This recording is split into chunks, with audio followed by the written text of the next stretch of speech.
What's happening, everybody? Welcome into a brand new Crust Up. Anthony Sanfilippo's here. I'm Bob Wankel.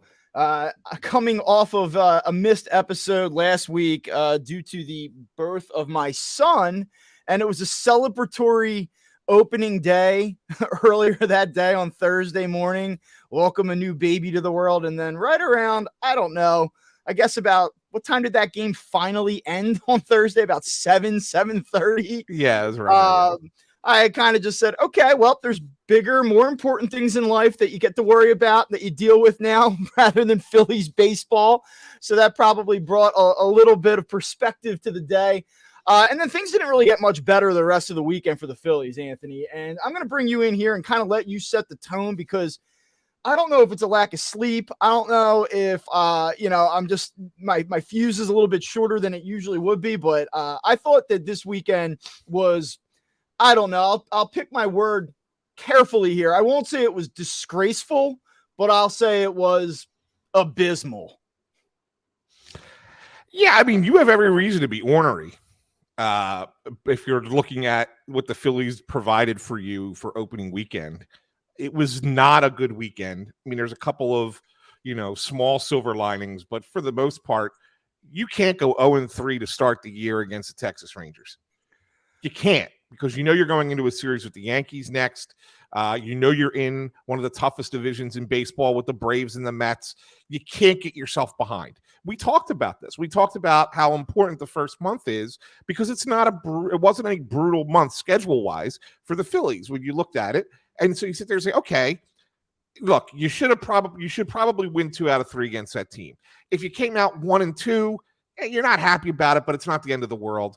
And 0-3 is not the end of the world either, but it's the worst possible scenario. You can't get any worse, right? You couldn't do worse than 0-3, but making it even, piling on to that, was that 2 of the 3 games, your pitching was just ill-prepared. Yeah. Ill-prepared. And it wasn't that they stink. It wasn't that they're just, this player is not a good player or whatever. They were ill-prepared. And that's what I want. That's the thing that I want to discuss the most about this, because I blame this on the organization for how they handled their pitching staff in spring training. So I think we could get to that. There's so many different things to talk about. There's so many different layers to what transpired over the weekend, most of which were not very encouraging. I think where I would start, though, would be right here.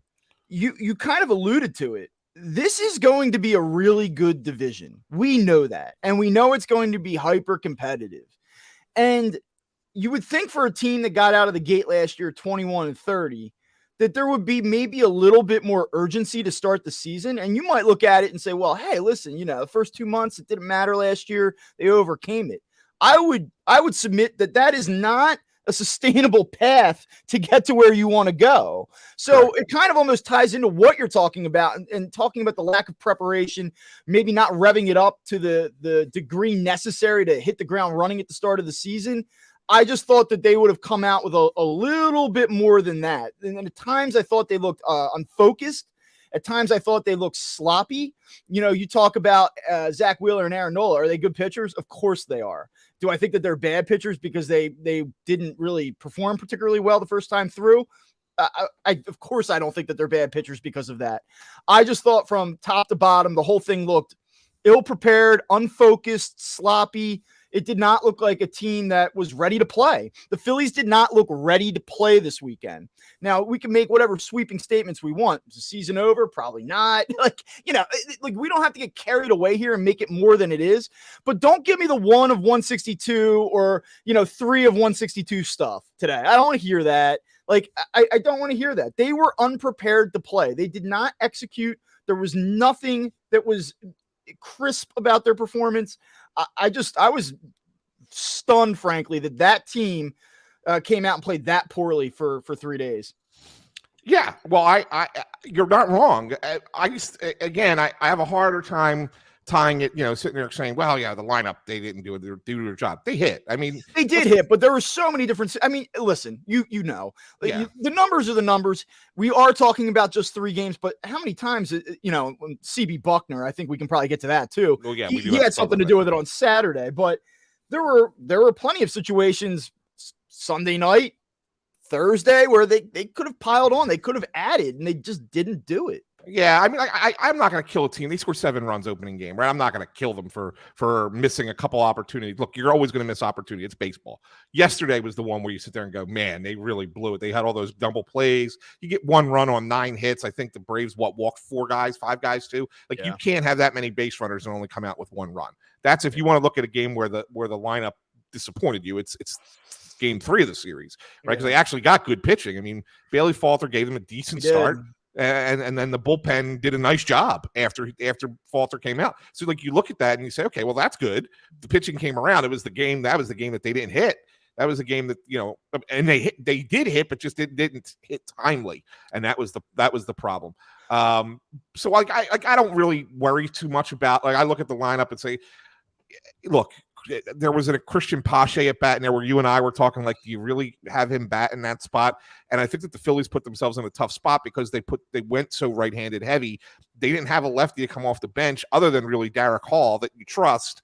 It's why I don't understand. Yeah. Like, I don't understand his place on this roster. Like I know he had a good spring. I know what his career numbers are. I know that he's a plus defender. Late in games, he serves a purpose. There's value there. And I know that they feel that Kevin Long can unlock every underperforming hitter across the league, it seems like. But for that reason, if you're going to go right-handed heavy at the start of games, you have no option late in games. And then you end up with that guy in big spots taking at bats. And I'm sorry, like there may be like, I think that my biggest issue with him here on this roster right now is there's no time for this. This isn't the 2016 Phillies where you're like, hey, maybe we can work in this reclamation project on the fly. Like this team needs to win. They can't have a guy that's a career 140 hitter taking meaningful at bats. Like, I'm sorry, you just can't do it. Yeah, I hope I'm wrong about this, but I don't get it. The way I look at it, Bob, is that what we learned last night and the way this is going to have to be, and I hope the Phillies see this too, the way this is going to have to be until you add another right-handed bench bat that you can trust in those situations, which they don't have right now, is that when you face a left-handed pitcher, you're going to have to play a couple left-handed guys in your lineup just so that you have those options off the bench. Because what Bruce Bochy did in that game last night is he managed the hell out of it in the sense that he brought in lefties at the ideal time. Like he brought in Brock Burke to pitch to Pache in that spot, knowing the Phillies had no right-hander off the bench that could replace him. And so then he goes, well, if they want to bring in one of the lefties, fine. I'll go left with one of my better relievers. And then he brings in Will Smith in the 9th inning, knowing that he's going to face the bottom of the order, and that if they want to pinch hit for Pache, they have no choice but to use a left-hander at that point. And Derek Hall is probably in that spot the only lefty that you trust to go left only because, and I say only because, he actually hit lefties a little bit in spring training. Right. Whereas as good as spring training as Jake Cave had, he's not a guy that hits lefties, didn't really play a lot against them. And Brandon Marsh does not hit lefties well, and you're not bringing Stubbs in that spot. So yeah, I mean, he took advantage, but Bochy took advantage of the fact that the Phillies went righty heavy. And if you want to give Josh Harrison or Edmundo Sosa, a start, or even Pache for that matter, if you want to start one of them or two of them, that's fine, but you have to at least leave one of them. Yeah, you can't start all three. Like, and to me, I almost don't think that you can start Harrison and Sosa together. Like, because the one guy, and Pache, I don't view him as a viable right-handed option. Like, that's not somebody I want to go to late. Correct. So if I need to have a viable option off the bench from the right side, like, I can't start the game with. Now, I know the argument is, listen, those guys are going to get bulk at bats early. Both of them in the lineup theoretically should allow you to maybe build a lead, and you're not worried about these late game matchups. Like, so I get it, right? Like, in a perfect world, if you said, well, listen, would you rather have a guy in the hole that you can take at, that you can go to late in the game, or would you rather get 3 at bats in a favorable matchup early in the game? Like, I know the numbers play to start them, but if this is, and again, it's one game, it was, I will allow for the fact that it was one game in the opening series here, but I don't I'm not optimistic that part of this gets better. Like, I've been from the start, since Rhys Hoskins went down, of the mind that they have to find a right-handed bat externally. And I mean, hell, I don't know, man. Like, if it ends up being Scott Kingery by the middle of this month, I wouldn't be stunned by it. I really wouldn't at this point. No, because they're going to have to try something here. Yeah, I mean, I agree, and that's crazy, right? I mean, it's crazy that's the name that comes up in this spot, but it very well might be him at least for the short term. So, like, to me, it's not good. But you know what I find really disappointing? I think that this is my main takeaway. Like, in the moment, you're watching it unfold, and you're kind of annoyed or agitated or whatever the word is. But my thought was, it's going to be hard to compete in this division. And you are now 2 games behind the Braves already. You're 2.5 games behind the Mets already. Like, you've dug yourself a hole right off the bat. And the difference between going 1-2 and going 0-3 in the opening series, the only team in the National League that didn't win a game this weekend. Like, that's huge, man. Like, you can't say that these games don't matter. Like, you can't sit here and say that the Phillies are cooked, that they're going to underachieve, that this isn't the season that everybody thought it was going to be. You can't say that. You especially can't say it after last year. You lose credibility, I think. Like, if I came on here right now and told you, wow, the Phillies are in a lot of trouble, like, that would be ridiculous. Like, you cannot assess the next 159 games off of the first 3. But what I can tell you is that if this is like a nip-tuck deal and the margin for error is so super thin, they have already they have taken that margin and they have shrunk it even more after one weekend. Yeah. Well, that's real. That's real. Yeah. The numbers are real. And I think I texted that to you too. Like, I said, maybe it wasn't you. Maybe I was texting Anthony and I said, look, you could have bad games. They happen in the course of 162. But don't tell me that a game on, April 1st isn't as important as a game on October 1st, because it is. Well, I saw somebody say, well, like, listen, if this was in the middle of July, nobody would care about it. And I get that. Like, I do understand that point of view, but there's something to be said for this is your first series. Like, you should come in a little bit more dialed in. You should be ready to go. No, but I get it. And look, we put more emphasis on certain games than the players do. Okay, we do. There's no question. Okay, we want to see them get off to a great start because of how the season ended last year. We want to see them, play, their best baseball right away, and they haven't. And so therefore, we're going to have overreaction Monday today, right? I mean, that's really what it's coming. That's what's. And I'm not saying that you're wrong, because you're 100% correct, right? But at the same time, you can't overreact, but you also can't sit there and just slough it off either. Well, you're exactly right. I mean, that's the thing, right? Like, you can't overreact. You can't go off the deep end here. You can't be throwing stuff across the room and saying, this is a disaster. Oh my God, cancel, delete. You can't do that. But I think that if you're a Phillies fan and you go through an entire offseason and the expectations are so great and you're so hyped up and you're so excited for what's about to happen, and then opening day is a bummer, right? And then you have to sit on that for an entire additional day on Friday with no action. And then you come back Saturday afternoon, late afternoon. You're like, all right, we got Wheeler on the mound. Let's go. Like, let's see my team. Let's work. And then the whole CB Buckner catastrophe happens. And then they're terrible to boot. They lose 16-3. And there's a position player pitching the 8th inning, the second game of the season. And you're like, what the hell is this? And then you come back on national TV on Sunday night and you blow a million missed opportunities offensively, and you get swept out of Texas. Like, if you're a fan, you're allowed to be annoyed by that. Like, you're not a bad fan, and you're not even irrational if you're pissed off this morning the Phillies got dusted by a average at best Rangers team. No, you're 1,000% right. You're 1,000% right. But and yes, you should feel that. You should feel that way. I tell you that as a fan, you should be pissed at your team. Like, if you sat there and watched those 3 games this weekend, you're like, it's all right, boys. Like, it's good. That's great. Like, no, if you did that, I applaud you. Like, if you said, boys, sluggish start, no worries. We'll get them at the bank this weekend, when we're back in front of the home crowd. And that's great. My problem though is this. Let me roll this out to you. Yankees aren't a bad team, man. Like, no, you're going to see Garrett Cole this week too, who looked pretty lubed up. on opening day. Well, let's talk a little. He looked all right. So well, let's talk about pitchers looking all right and pitchers not looking all right, Bob. Yeah. We're into this now, and we're 15 minutes into the program, and I'm getting a little antsy because I think that the real crux of the matter here was that the Phillies pitching was not prepared to start the season. And here's some little bit of data that I dug up. I looked it up. The Phillies threw 276 and a third innings in spring training in 31 spring training games. 32 spring training games. 276 and a third. The guys that were that made the opening day roster, plus guys that were kind of in the mix who got hurt in spring training, so like Sanchez, Nelson, and Painter, right? Combined, all the guys threw 131 and 2/3 innings.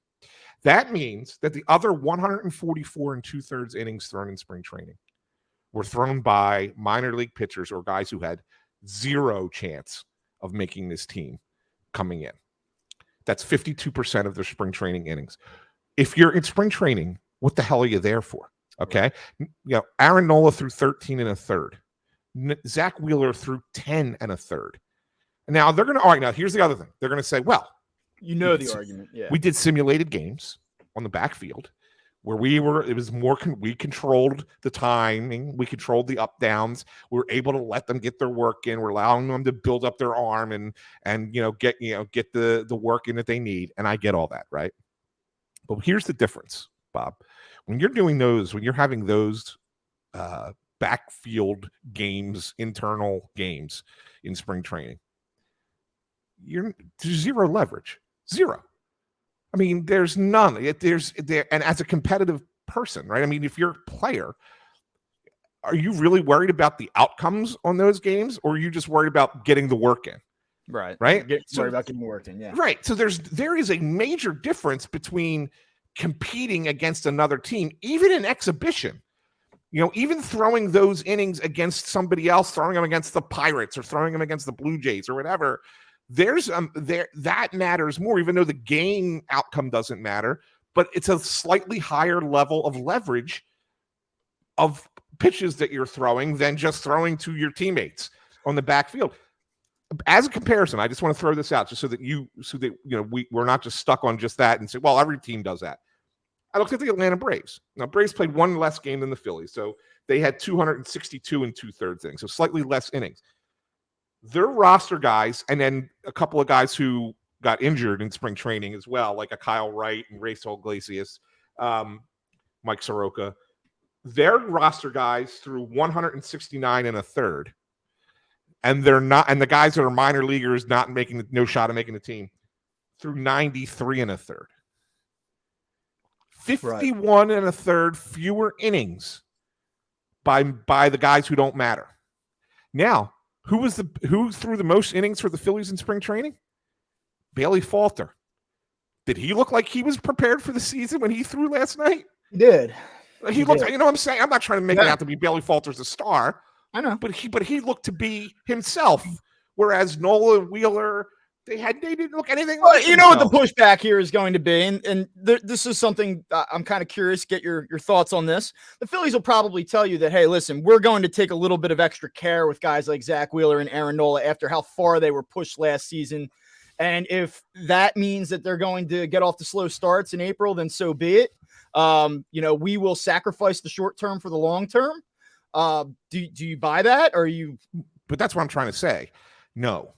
And the reason I don't buy it is because I don't think that they needed that much more.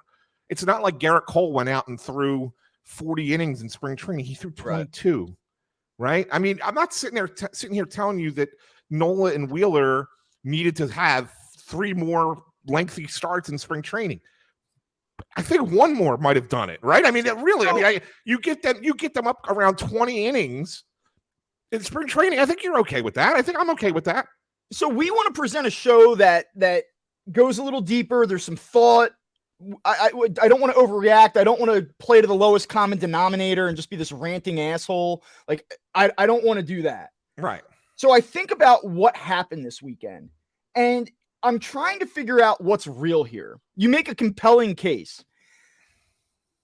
Is that what caused this from Zach Wheeler and Aaron Nola and the slew of guys that came out of bullpen on Thursday and Saturday and were just dreadful? Or is it just two games where guys just didn't throw the ball that well? Or, especially on opening day where, hey, listen, it was just that kind of game. Jacob deGrom's a future Hall of Famer and he was brutal as well. Like, Yeah. it was the ball, it was the atmosphere, it was something about that game contextually that just kind of got wild, and CB Buckner kind of sabotaged the game early on Saturday, and it sort of changed the direction and flow of that game. Like, is it possible that it's almost like happenstance? It's convenient. Like, hey, listen, they didn't go as hard in the spring, and look what it got you, and it just happens to align, so it's cute and it's easy to talk about. Or is it real? And I would be almost inclined to say, like, listen, I need to see a little bit more here. But the fact that it seemingly was everybody, it was everybody, it's Soto who was behind to begin with. Brogdon was atrocious on Thursday. I mean, it was everyone. Now, and here I want to throw this at you. I know. The one reliever who pitched really well, I know, it was Andrew Bellotti, right? He pitched all three. They used him in all 3 games. I know. Bellotti got almost 10 innings in spring training. That makes a lot more sense, right? Yeah. I mean, if you're a relief pitcher and you throw 10 innings in a month, that's about what you normally throw. That's a 60-ish inning season, right? Andrew Bellotti comes out and he looks good. Why? Because he got the work. He got his normal workload in spring training. So to me, Soto, he threw 4 2/3 innings in spring training.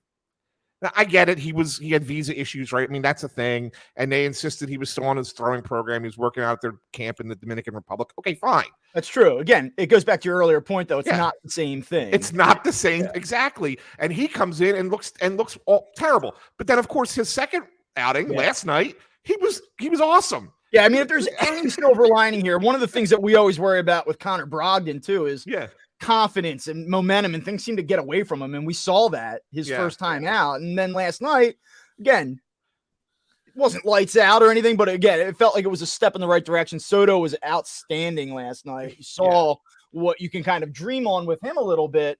So that's where you kind of fall back into this trap of like, it's 3 games. Let's let this thing play out a little bit. But I'm with you. I think that I know after the first game, especially with Aaron Nola, we talked a little bit. I know that one of the big talking points was the pitch clock. And I know how you feel about the pitch clock. We don't need to go back down that road here at this point. I don't love it either. I know some people do, some people don't, whatever. I think that all the arguments have kind of been laid out there at this point. Let's just see what happens. Although Bryce Harper did have some interesting words in game. It was a great line last night. We want to get our game. We want to take our game back. Yeah. So, I mean, we will see how this thing evolves over time. But in the short term, this is the reality. And I also wonder, I know it comes across as an excuse. I know that Aaron Nola struggles specifically when people after the game start talking about the pitch clock. They say, come on, man. Like, that's, you gotta be kidding me. I would kind of go back to it though and say that it sort of ties into this theme that, again, like the Phillies seemed unprepared. Like the Phillies seemed unprepared to handle the pitch clock, to handle the momentum. They didn't really know how to kind of, bottle that thing once it got away from them. It was weird. Like I watched a lot of baseball around the league this weekend. So did I.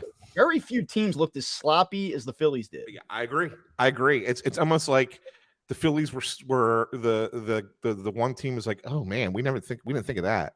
Mm-hmm. We didn't think of that. Like, I mean, the freaking Rangers 3 times, all 3 games had a pitch comm issue. Yep. That, pitch comm. How about last night on the Turner Steal? I mean, he's 2 strides to second base. Yeah, Jonah Heim sees it and calls for time and gets it and sends Turner back to first. Look, they've found ways to kind of, and it's annoying to watch, right? Like, oh, come on, man. How can you keep having these pitch comm? And, it's the same umpire crew. And don't you sit there and say to yourselves, well, what the hell, man? Are you guys using off-brand pitch comm? Like, what are you doing that yours constantly breaks down, but the Phillies haven't had a problem yet, right? I mean, so, should the Phillies be doing the same thing? Should they be trying to game the system a little bit too? Maybe they should. But I mean, and they're not alone. I mean, there are other things that people are doing, other things that teams are doing. having some early success with gaming it, and the Phillies just didn't. And I found it interesting during that whole thing when Thompson went out for an explanation on the Turner one. I don't know if you saw it, Bob, but at the very, very end of that, he talks to the umpire and he goes back to the dugout. He goes over and he starts talking to JT, and they kind of nod at each other. Oh, okay, kind of conversation. And who knows what the hell he said? They could have been talking about, the meal on the flight home for all we know, right? So I can't say that it's 100% tied to that, but I'm pretty confident that it was learning what just took place and maybe trying to understand it a little bit. Like, maybe JT doesn't know, hey, I could do that, and it's a disengagement, whatever. Who knows? I mean, so many people don't know the rules. We saw that on the opening day when Jeff Nelson called them on that pitch called them for a ball, and then they reviewed it and took the ball off, which didn't make any sense to me, right? I mean, and then Rob Manfred tried to say, oh, he didn't know that the pitch was broken, which was total BS. Because DeGrom showed him the pitch made him listen to the pitch and so to sit there and say Jeff Nelson didn't know is crap because he knew.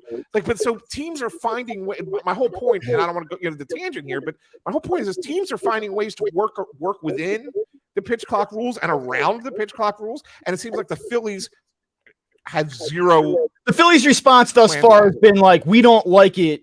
It's messing us up, whether that's being directly said or implied. Right. I mean, that's been the tone here. Like, well, the clock, the pitch clock. And you're like, I'm sorry. Like, I know it's game 1, game 2, game 3. Who cares? Figure it out. Like, I do not want to hear about the pitch clock and the Phillies after this weekend. I just don't. Like, you've got to adjust. I agree. I'm not a fan, but I would concede that. Hey, listen, if you're a guy like Aaron Nola, who's like a rhythm and tempo, and a guy that wants to work slowly and really try to break tempo, break rhythm, be disruptive that way, and that's your game, and that's the way that you've grown up and learned how to pitch, and those tactics are what you rely on to give yourself an advantage and build comfort. And I get that. And when you're being asked to jump out of something that you've trained in, if you train in a certain style for your entire life and you're being asked to do something different, I get that there's an impact there, but you're also a professional who's seeking a $200 million contract, supposedly.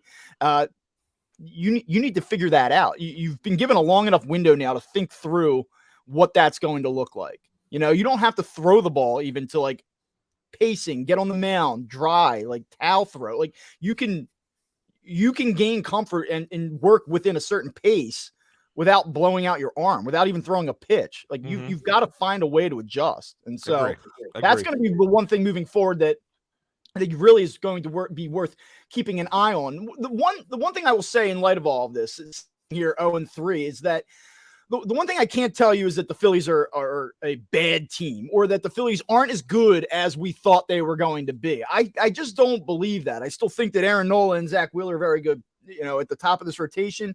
I still like Walker. Falter's a fine back of the rotation piece.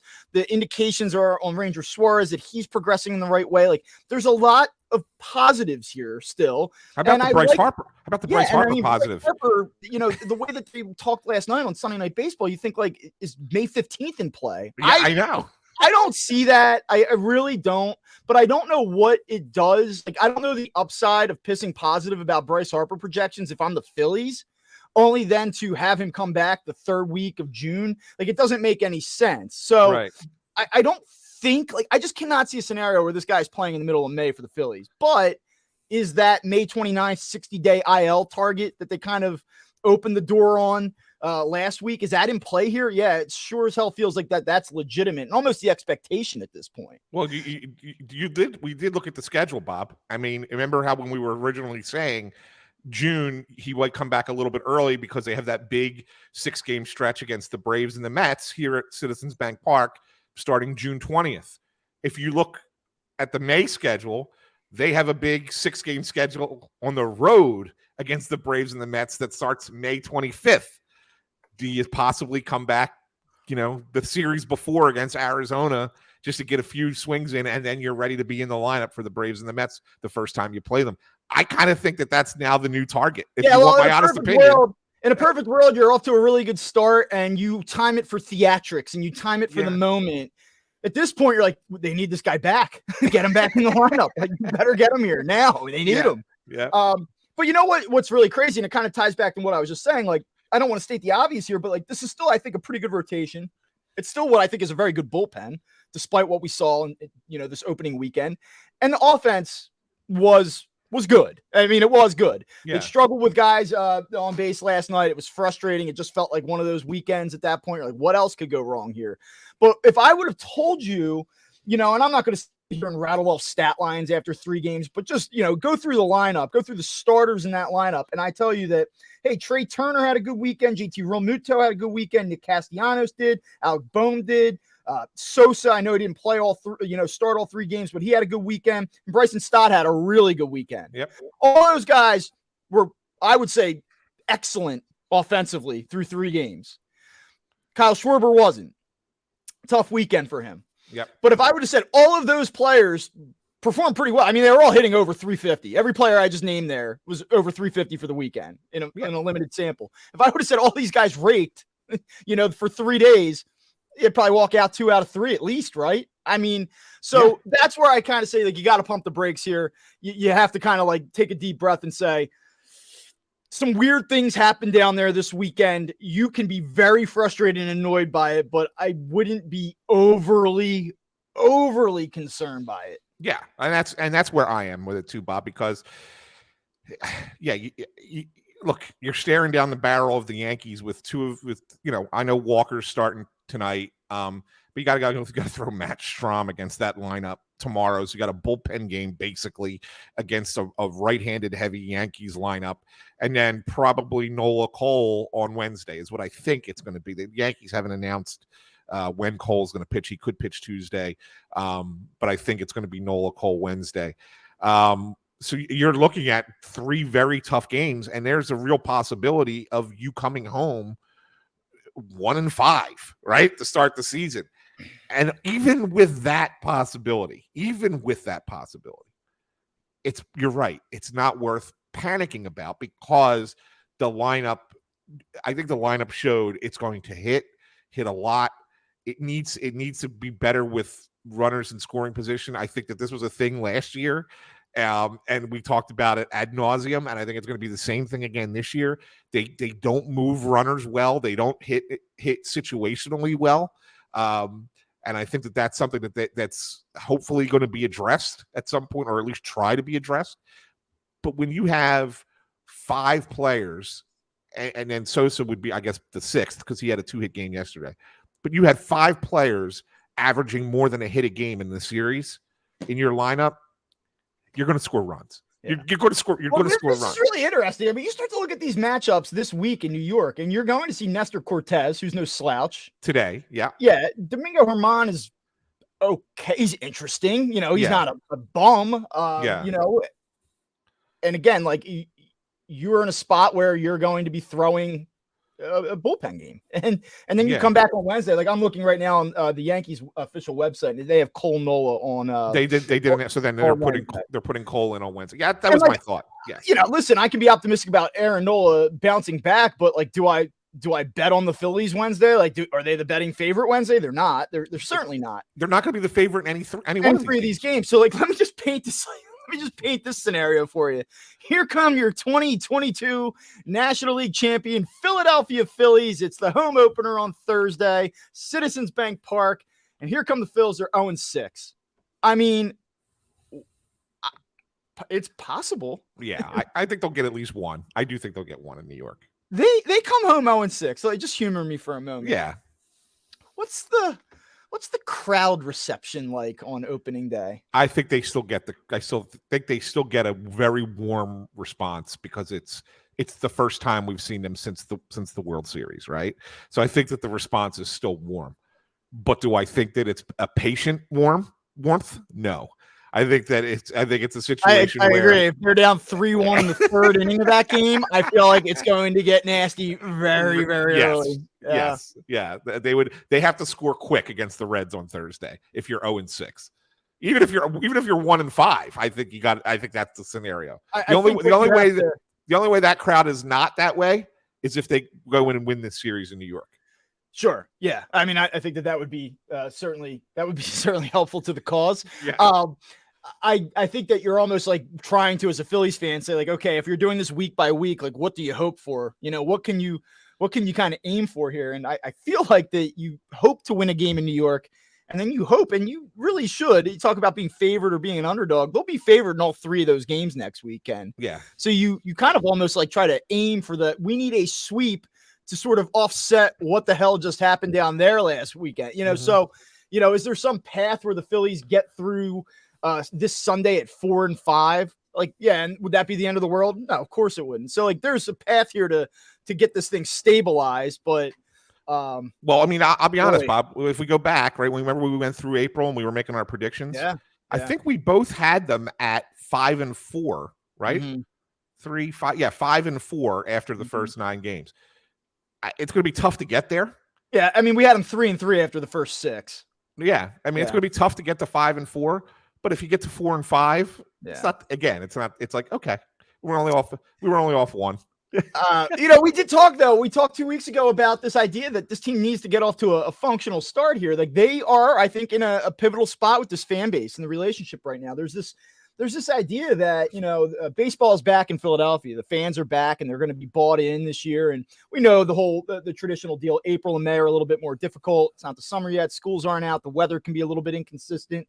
Some of the teams that are coming in here, the Colorados of the world, aren't going to be a huge draw. So I don't think that the expectation is, hey, they're going to put 35 in the stands every night.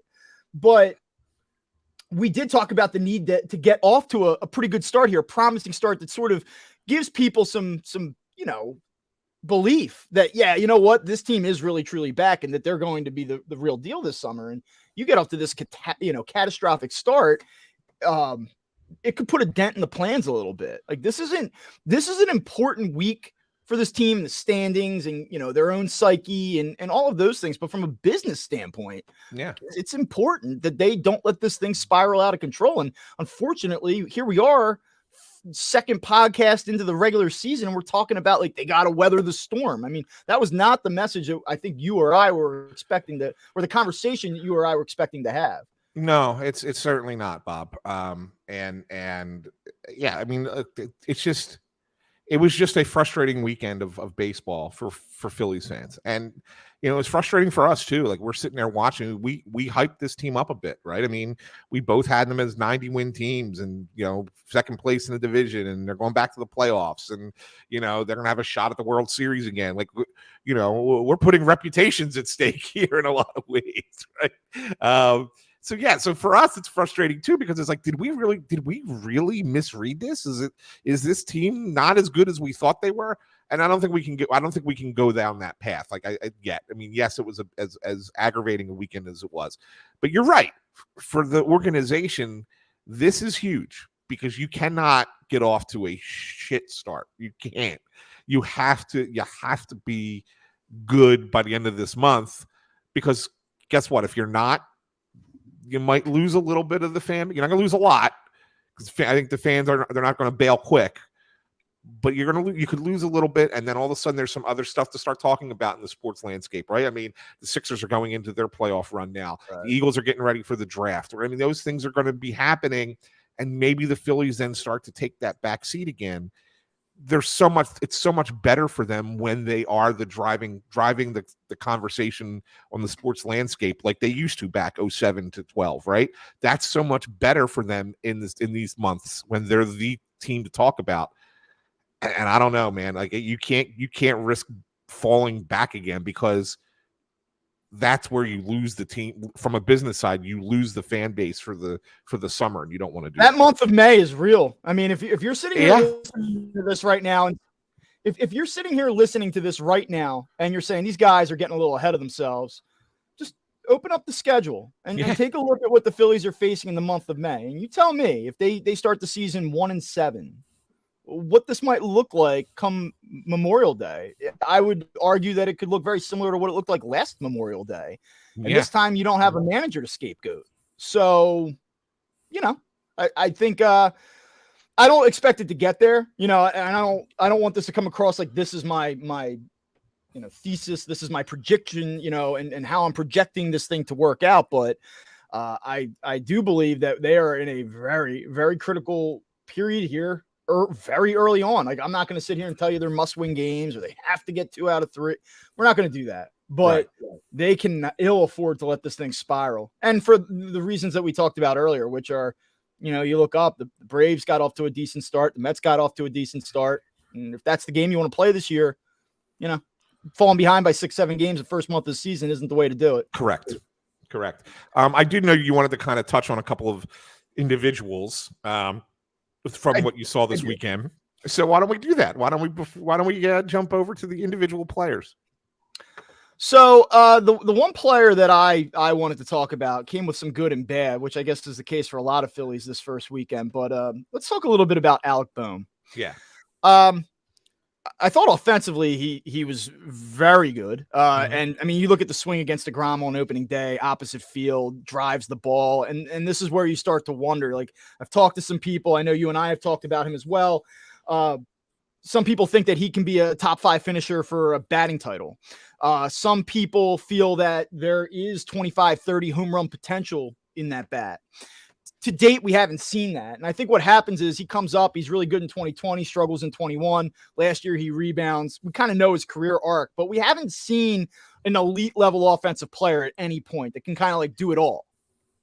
What I saw this weekend was, I think, like a hitter that is showing you in real live game action that some of these projections, some of these, hyped up projections are possible. Like, he to me looks like a guy that could hit 300 plus over. I'm not talking a 60 game 2022 or a 60 game 2020 season. I'm talking about a real season.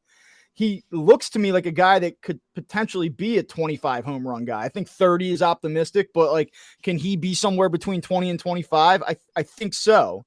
And, I don't want to say that based off of 3 games, but I think that his progression, his career arc is sort of rounding into a point where you go, like, I can see it. I think it's there. Defensively, though, one of the storylines that kind of emerged last year is that Alec Bohm's really turned himself into a pretty good third baseman. And like, I just do not agree with that. I don't understand where that came from. I think that Alec Bohm has turned himself into a passable third baseman or a playable third baseman, a guy that won't absolutely kill you. But what I see what I saw this weekend were some of the same issues. There's just like a disjointed approach in how he feels the ball. I know that he has the physical tools to do it. I just don't think he's a third baseman. I just don't believe that he is. And I know that there's this idea that, hey, here he comes and it's step by step. Every year he's going to get a little bit better. I don't see it.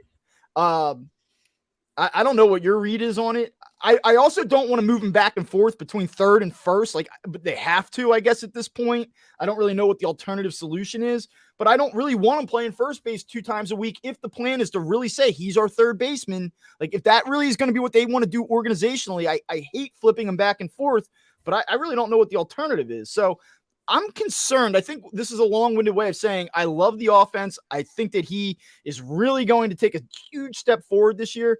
But I think the defense is going to continue to be a headache and continue to be a problem. It could well be. I did think that. I think you're spot on where he's turned himself into a passable third baseman. But what does that mean? Does that mean it's still below average, right? I mean, can he play third base? Yeah, but he's not. He's not going to kill you, but he's also not going to play. Be a plus defender over there. The one thing that I want to do say that could make it be like, okay, let's just still give it some more time and wait and see, can he get to at least this level, is I'm going to compare him to, and I don't think he's this kind of hitter, but I want to compare him to Austin Riley from a defensive perspective. I don't know if you remember the first 2 years Austin Riley was with the Braves, 2019, 2020. He was a terrible third baseman. I mean, god awful third baseman. 19 and 20. It was just not good. He's not a great third baseman now, but he's decent. And I think it took, years 3 and 4 to kind of get there. So is it possible that, and this is Bohm being his 3rd year, that maybe through this year and into next year, he becomes a decent average, third baseman? Maybe. Do you think Alec Bohm's playing third base for the Phillies in 2024? Yeah. Okay. But I don't say it confidently, Bob, because I think it all depends on what they end up doing at first base. Well, In all honesty, I mean, that's what agree with you. And that's the reason I asked the question, because I'm not so sure that Alec Boehm's going to be playing third base for the Phillies in July of 2023. I think that we might be trending toward a situation where we'll see on Derek Hall. Like, I think that's a big if. I think that's a bigger question right now than Boehm, in all honesty. But what I think you're going to get here, if this team's in must-win mode now, and certainly now that they have to chase a little bit here, I just wonder how much leash is going to be had for Derek Hall, because I think what's going to end up happening here, this is kind of my first prediction of the year, I think Alec Boehm's going to end up going to first base. And like, I don't love that. I don't necessarily think that he's going to be a plus defender at first base. And I don't know if his game necessarily from an offensive standpoint profiles as we feel comfortable with this guy at first. Like, I think like if you could get that production at third from Alec Boehm, like from an offensive standpoint, you're like, oh, hell yeah. At first base, it's a little different, right? Like we look at a guy like Rhys Hoskins and the numbers he puts up, and we're kind of like, yeah, but he's a first baseman. He plays below. Like the way that I guess the best way to explain this is like people are frustrated with Rhys Hoskins, and they say that his offensive output doesn't outweigh the defensive liability. Well, look at the numbers that Rhys Hoskins is putting up offensively. Like Alec Boehm hitting 22 homers, hitting 305. Is that enough for you in terms of like the offensive package at first base? What I think is going to happen here, though, is Alec Boehm goes over to first, and I think Edmundo Sosa is going to end up playing a ton of third base for this team. Like, that's what I think is going to end up happening. That's how I see this thing playing out, probably within the next 2 months. It could, but I definitely think that this is going to be a situation that they address via trade in some way, shape, or form. Whether it's adding a third baseman and Boehm plays first, or adding a first baseman and Boehm plays third, whatever. I think that this is something that the Phillies are ultimately going to address. It's going to require some type of external move in order to do that, though. To keep Alec Boehm at third base, they're going to have to go outside the organization, because right now the two fixes that they have from the right-hand side are both internal. One is Sosa off the bench, and the other one is probably Scott Kingery coming up and playing third base at this point. Like those are probably the two short-term fixes, and they will probably investigate whether any of those fixes are sustainable. And then I think you go outside. So the thing that I'm concerned about here is I think there's going to be a total lack of defensive consistency. I don't think he's good enough, naturally. And now I think that they're going to just, because the situation calls for it, they're going to move him back and forth. And this is one of the things when Rhys Hoskins got hurt, we can say, yeah, they'll replace his, below average defense. No problem. They can probably get somewhere close to his offensive output in aggregate. No problem. But there are other considerations to this. And I'm not talking about leadership. I'm just talking about now the instability that you've created within your infield dynamic. I think that this is very real. And I think maybe one of the biggest problems outside of rotational depth for this team right now. Here's something that I think could be telling a little bit. If you want to see if how they're thinking about it.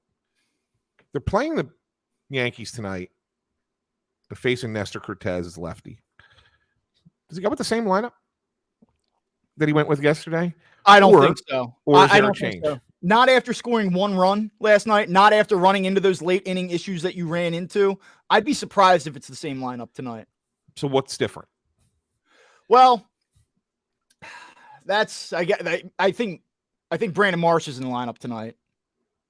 And we should put this caveat out that we're recording this early on Monday morning, and the lineup will be out probably around 3:30ish today. So after the fact, keep in mind we have not seen we have no idea what the lineup is going to be. You may be listening to this after the lineup has come out. So at the time we're recording this, we don't know what the lineup is. But let me say this: I don't know how you can sell the idea that Brandon Marsh is taking a huge step forward and that you are truly confident in his ability to hit left-handed pitching. And then in your first two opportunities to hit against left-handed pitching, you're not in the starting lineup. I agree. There's no way he does not start tonight. There's no way. I agree. Marsh has to be in the lineup, but that doesn't solve your problem. It does not solve the problem. Because that only makes the only right-hander on the bench is then Christian Pache, right? the only other thing I thought, and this is the only other thing I thought, if you really like having both Sosa and Harrison in the lineup against lefties, and I can't fathom doing this after how well he hit the last 2 games, but do you give Stott the night off and have him be able to come off the bench because he has proven that he can hit lefties? That's the only thing that I mean, that would be the only other alternative that I could think. Otherwise, you have to sit either Sosa or Harrison. And maybe you do that for the bench consideration, but let me tell you what I really don't want and what I just genuinely hate. And if this is really what you have to do, you have to find a fix. You just cannot continue to do this. I do not want to take a young player who I find to be, or who I think is going to be a core guy who is an ascending player. And I'm not going to sit here and tell you Bryson Stott's going to be a 10-time All-Star, right, but he's a guy on this team. Like, he's a dude on this team. I can't be benching a guy because, hey, listen, man, like, we really like what you've done. The great start to the season, but we're going to sit you down tonight because in the late innings, we might need, it's just not how you, how you do it. I agree. I wouldn't do it. I was just trying to come up with an alternative that's different than last night.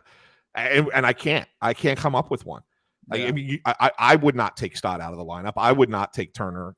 I mean, I would not put, just make Marsh the only change in the lineup. I think that you have to sit Harrison or Sosa, and probably Harrison is the guy that sits, and you probably, but then who else comes into the lineup? Like, do you DH Derek Hall, or play him at first base against a lefty? Like, I don't know. Yeah, I mean, that's what this comes back to. They're a bat short. They are a player short. Yeah, when they have to navigate late game situations. Yeah, I mean, what do you do? I mean, that's so to me. That's what I don't know where you go, because you really give the other team an advantage if you go all right-handed. How long? Like, let's talk about Scott Kingery real quick. A couple homers over the weekend there with the Iron Pigs. Like, my thought here, but that was with Rhys Hoskins on this roster. That was with the without a dire need for another right-handed bench guy. 2 weeks of this, like, how much more does he have to do to get a look here? I know that there's 40-man implications and all, but yeah. So it's funny, Bob, because it's so reminiscent to last year when we were talking about center field and we were like, do we go a double? Yeah.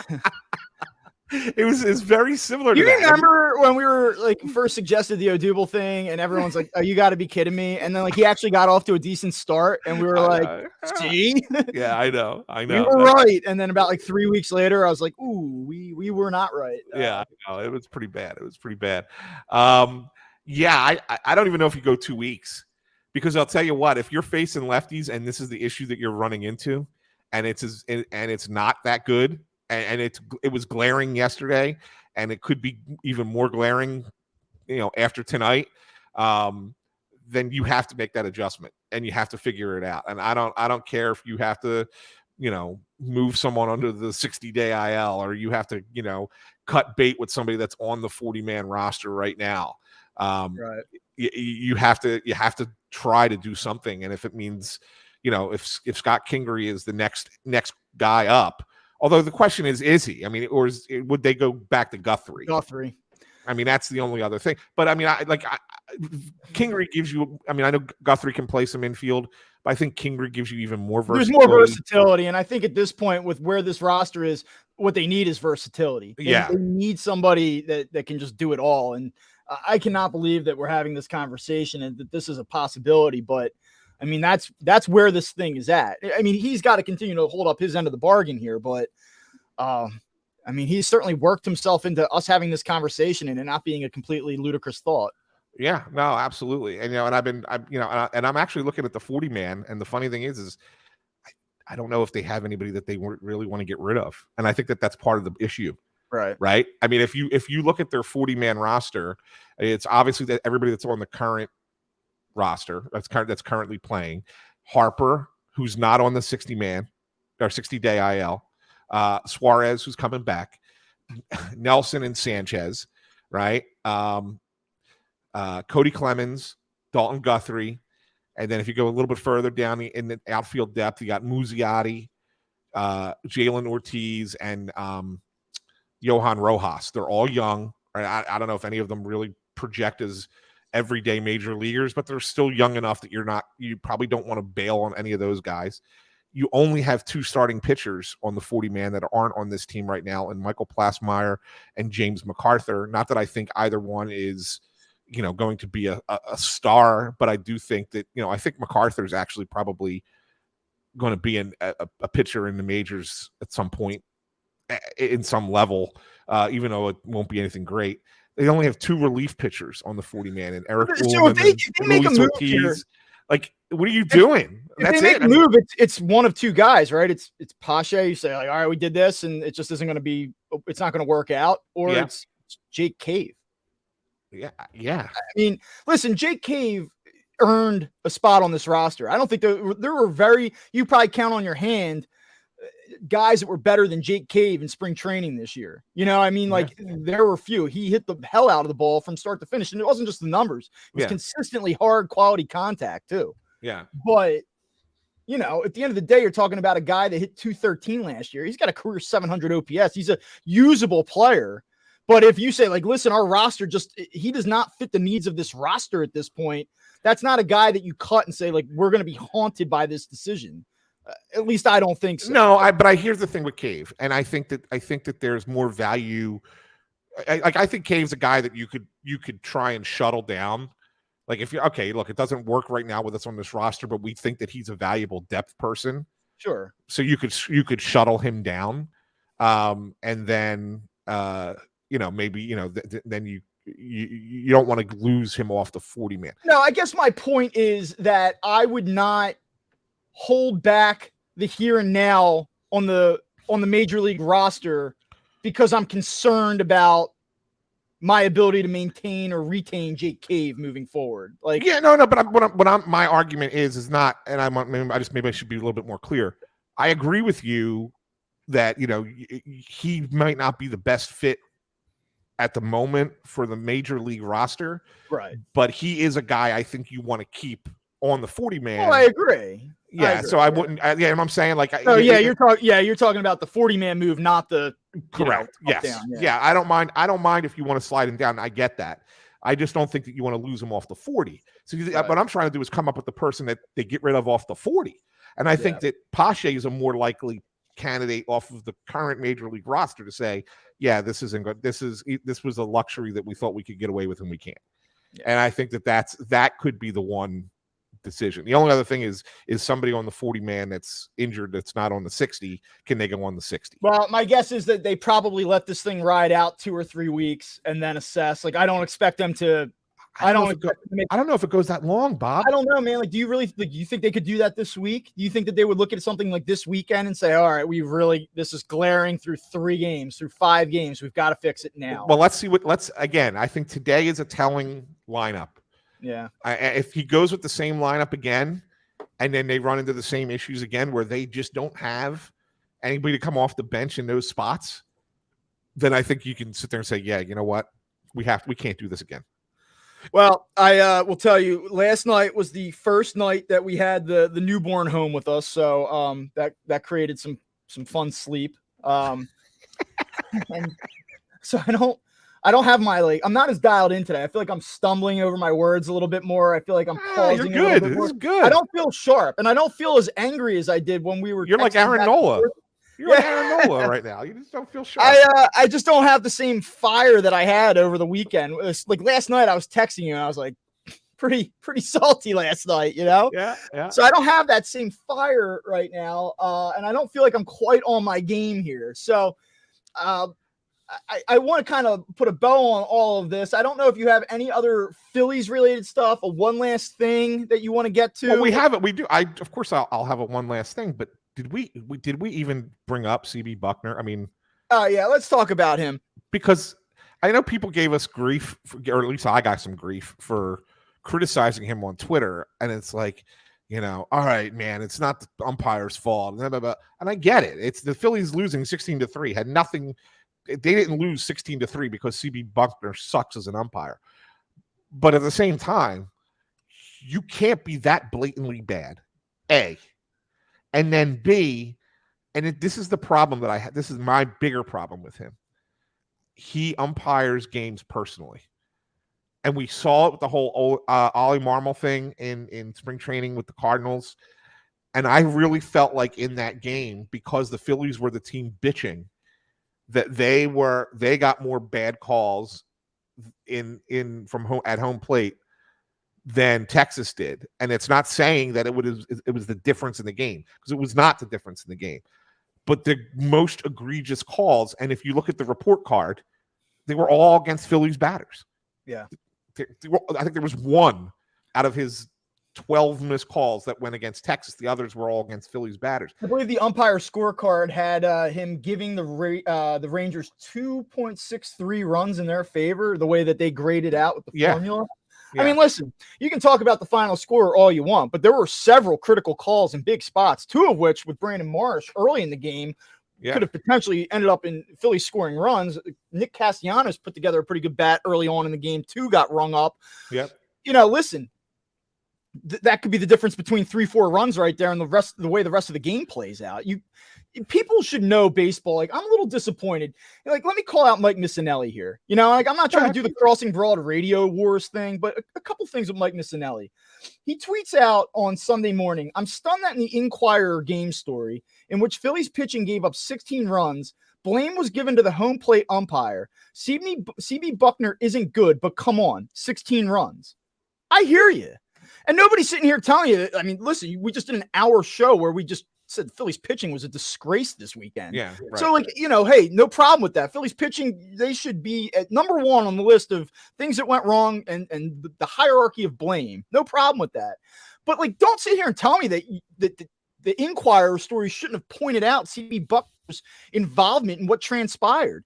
Like I said, two key Brandon Marsh at bats, then the Castellanos at bat. He was consistently bad. And not only that, I mean, it's pick a spot, strike, or, pick a spot early in the count, ball. 5 pitches later, same spot, same elevation, strike 3. You know how we always say, this is one thing that we always talk about at the high school level. I don't care if your strike zone sucks. Just make sure it's consistent. That's the one thing that we always say. And at the major league level, I do care that your strike zone sucks. If a strike's a strike, call it a strike. If it's a ball, call it a ball. But you better be consistent. He's neither of those things. Correct. And he is notoriously inept behind the plate. I mean, he is awful. You could not go into a game and have lower expectations for a umpire. Anytime that he's behind the plate, you turn on the game and you say, Jesus Christ, here we go. And somehow he doesn't even manage to meet the lowest of expectations. Mm-hmm. And not only that, it's like when you question him or you say, yo, man, like, this is laughable. And you got players across the field looking at one another going like, what the hell's going on? Or, I know that was horrible. Holy shit. Then he acts offended. Like, how dare you question my judgment? Exactly. I mean, it's just horrible. And so, I don't know what Mike's talking about there. And by the way, like, one more thing on Mike. Go ahead. Yo, dude, like, your Inquirer, like, I can't believe the Inquirer story. Tag the writer. Yeah. Like, come on, man. You know who wrote the story? Tag her. Yeah. I agree. If that's what your beef is, you got to let the person know and not just say it, subtweeting it. But I mean, you saw Wheeler walking off the mound. The last pitch he threw that called ball 4, that was absolutely strike 3. And he said something to Buckner as he was leaving, because that's when Thompson took him out of the game. You're right. He's terrible. He's terrible every time out. And the fact, and I know that there's an umpires union, and it's maybe stronger than any athletes union that's out there, right? That doesn't mean anything. Just because I've been a president of a union, okay, in the past, when I used to work for the newspaper. Just because we have a union doesn't necessarily mean that I can be poor at my job. If I'm poor at my job, my company can still discipline me or fire me. And yes, the union will look into it to make sure that it was done appropriately, but that doesn't mean that my company had to endure me. They didn't have to keep me. And I know that there's tenure with umpires. I get that. So it's a little bit different. You could probably address that as a former teacher, as far as the teachers unions go, and how tenure plays in. So that plays in a little bit differently for sure. But at the same time, Major League Baseball can't let it continue to happen. And I'll say this, because I pointed this out to we were at a family dinner last night. I pointed out to my dad and my younger son, who we were watching the game.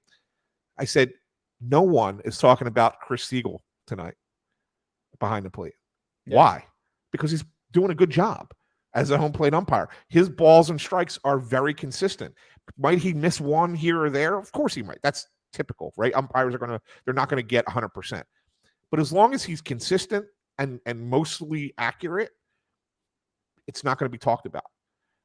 But when CB Buckner's back there, of course it's talked about because it's so egregiously bad. And that's what it is. He injects himself. He makes himself part of the story, which kind of goes back to the comments from Mike that I'm like, come on, man. Like, he is part of the story. There's no way that you could take in and absorb Saturday's game and not say that CB Buckner was an integral part of what transpired. Exactly.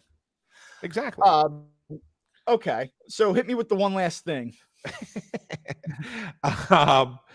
Well, so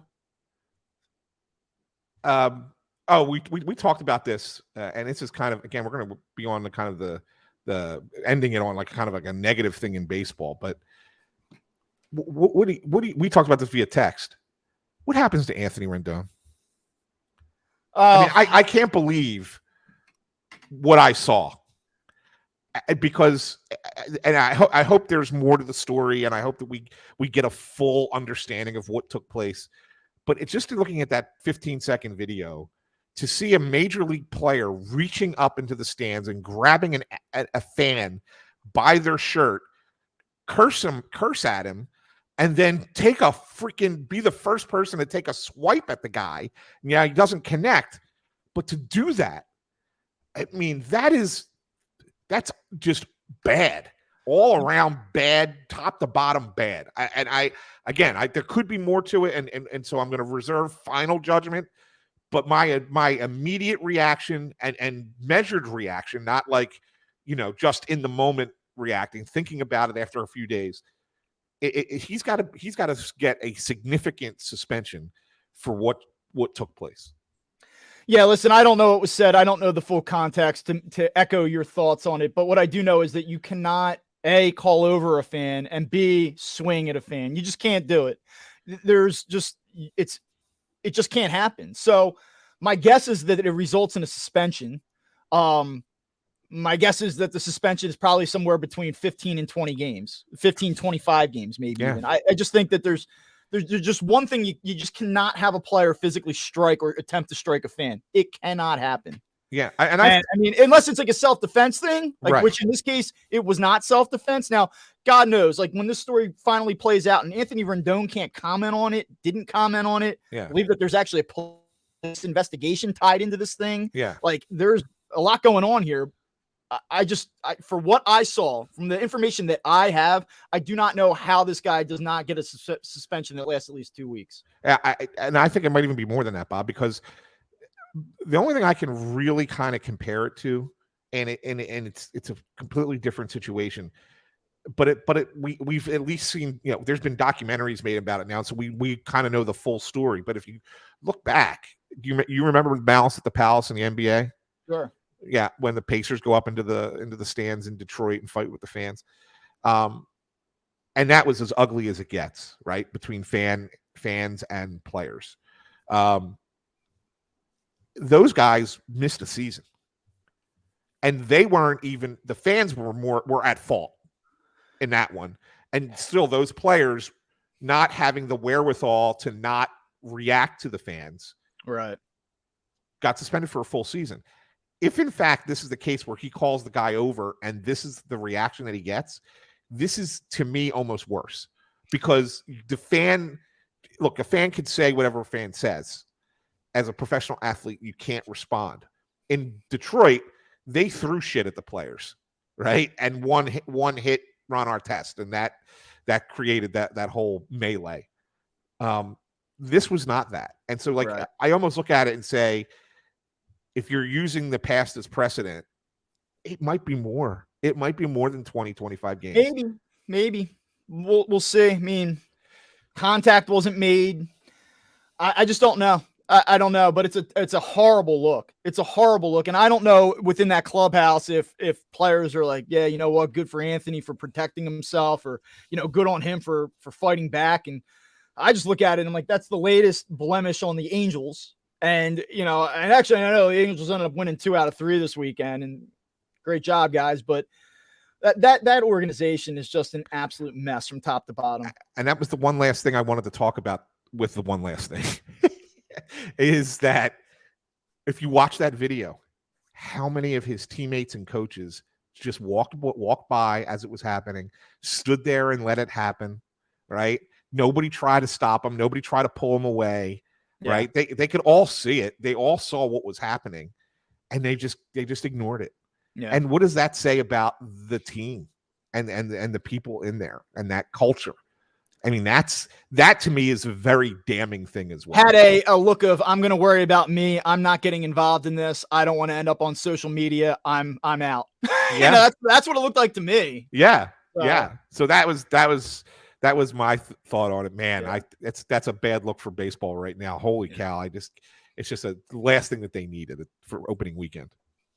Well, we will talk again, you and I, on Friday, after the Phillies return to Philadelphia and play their home opener after 3 games with the Yankees. And hopefully for everybody's sanity, we're talking about some good things here, some positive things, because this is not the episode that I think you and I expected to do on this Monday after opening weekend. So we'll be back at it later this week. I am Bob Wankel for Anthony Sanfilippo. Make sure you follow us on YouTube, Spotify, Apple, Google Podcasts, wherever you get your podcasts. Make sure that you're checking us out. Leave us a comment, all that good stuff. Follow us on Twitter @UpPhillies, @AnsantPhilly, and @BobWankelCB. Thanks for tuning in, everybody. Talk soon.